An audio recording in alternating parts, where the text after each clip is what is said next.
Il y a des femmes qui sont dans un célibat chronique. Ma sœur, j'aimerais te le dire sans embâche, que c'est à cause de tes blessures émotionnelles. Parce que quand une femme a subi une trahison, qui est une blessure, elle aura du mal à établir des relations durables. Donc même quand le Seigneur envoie l'homme de la destinée sur son chemin, elle est dans la méfiance parce qu'elle place tous les hommes dans le panier de l'infidélité. Ah, je pense qu'il y a des sœurs qui se reconnaissent ici.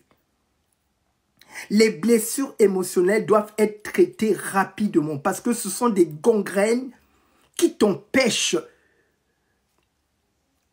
d'expérimenter ta royauté comme la reine Esther.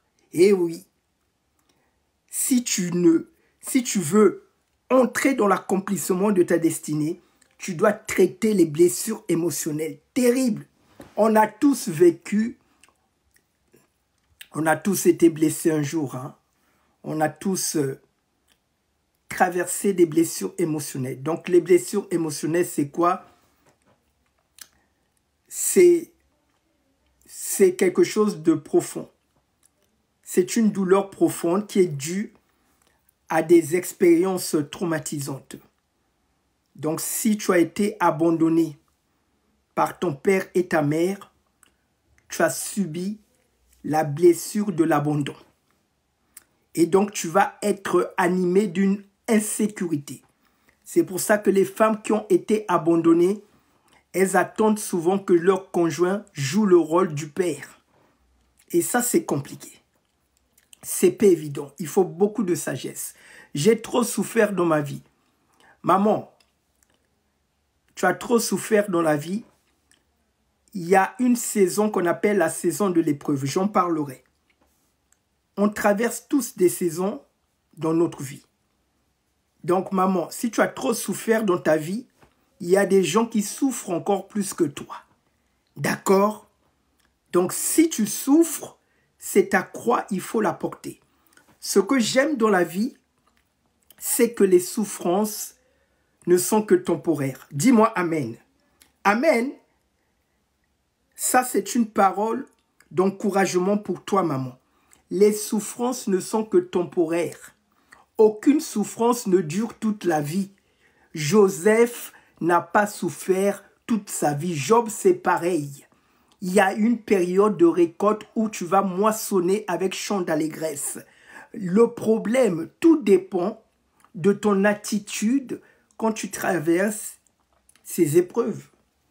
Parce qu'il n'y a pas d'hasard dans la vie. Pas facile de faire confiance lorsqu'on a été trahi. Je suis d'accord avec toi, mais tu n'as pas le choix, maman. Tu n'as pas le choix. Si tu ne fais pas confiance, tu fais comment? Tu ne vas pas avancer, tu vas stagner, tu ne vas pas bâtir des relations solides et durables.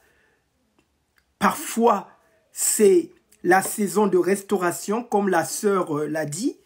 Toi, tu ne veux pas être restauré. Parfois, le Seigneur te donne l'opportunité de guérir de tes blessures émotionnelles, mais tu ne veux pas guérir.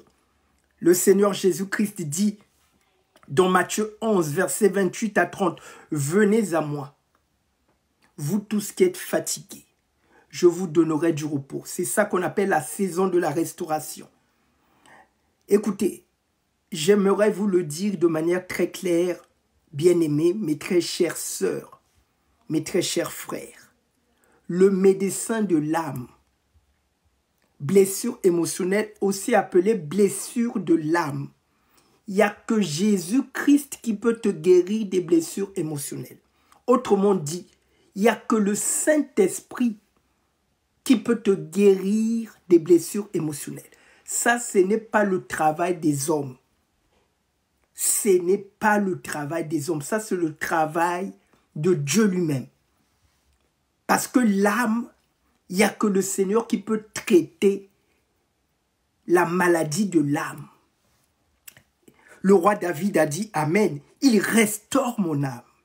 Donc cette saison de restauration a pour unique objectif de te donner la paix, de te donner la stabilité émotionnelle. Parce que quand tu es une femme instable émotionnellement, ou bien un homme qui est instable émotionnellement, tu ne peux rien bâtir de durable.